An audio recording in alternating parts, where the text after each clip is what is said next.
آیت نمبر 74 اور 75 کا مفہوم یہ ہے کہ خدائے پاک کا سچا کلام سچے نبی کے منہ سے اگر کوئی پتھر دل آدمی بھی دل سے سن لے تو وہ پتھر دل آدمی شرم سے پگھل کر پانی پانی ہو جاتا ہے، ذمہ دار مومن بن جاتا ہے، بلکہ بعض انسان خوف خدا سے گر کر فوت بھی ہو جاتے ہیں۔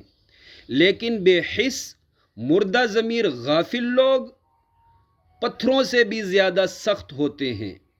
ایسے بے حس لوگوں کے دلوں میں ایمان داخل نہیں ہو سکتا، ان پر کسی اچھی بات کا اثر نہیں ہو سکتا، حتیٰ کہ ان پر قرآن بھی اثر نہیں کر سکتا۔ لہٰذا اے حبیب، آپ غمگین نہ ہوں، آپ کی دعوت کامل ہے، لیکن یہ یہودی لوگ ناقص ہیں۔ آپ ان دین فروش یہودیوں کے قبول ایمان کے لیے مزید مت کڑیے اور خود کو مزید مت تھکائیے۔ آئیے قرآنی آیات ترجمے سمیت سنتے ہیں۔ بسم اللہ الرحمن الرحیم۔ ثم قست قلوبکم من بعد ذلک، ذبح شدہ گائے کے ذریعے مقتول انسان کو زندہ کرنے کے بعد پھر بھی تم یہودیوں کے دل سخت رہے۔ فَهِيَ كَالْحِجَارَةِ أَوْ أَشَدُّ قَسْوَةً، لہٰذا وہ تمہارے دل پتھروں کی طرح ہے، یا بعض یہودیوں کے دل پتھروں سے بھی زیادہ سخت ہیں۔ وَإِنَّ مِنَ الْحِجَارَةِ لَمَا يَتَفَجَّرُ مِنْهُ الْأَنْهَارُ، اور بے شک بعض پتھر ایسے ہوتے ہیں جن سے نہریں پھوٹ نکلتی ہیں۔ وَإِنَّ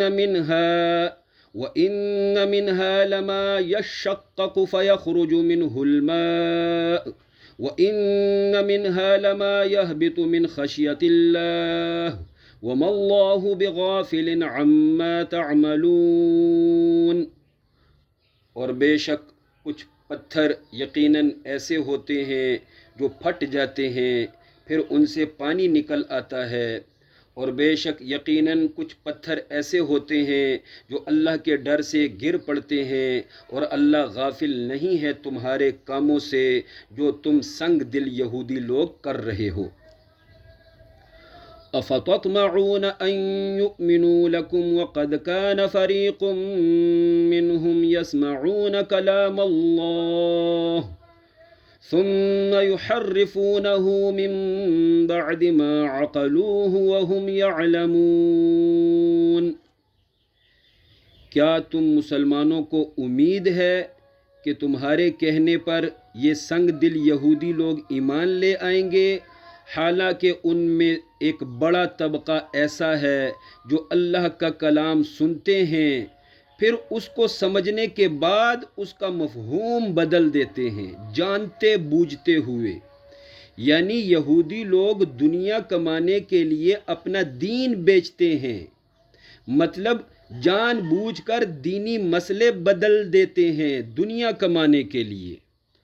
اللہ کریم ہمیں اچھی نیتوں کے ساتھ اس آڈیو کو آگے شیئر کرنے کی توفیق عطا فرمائے۔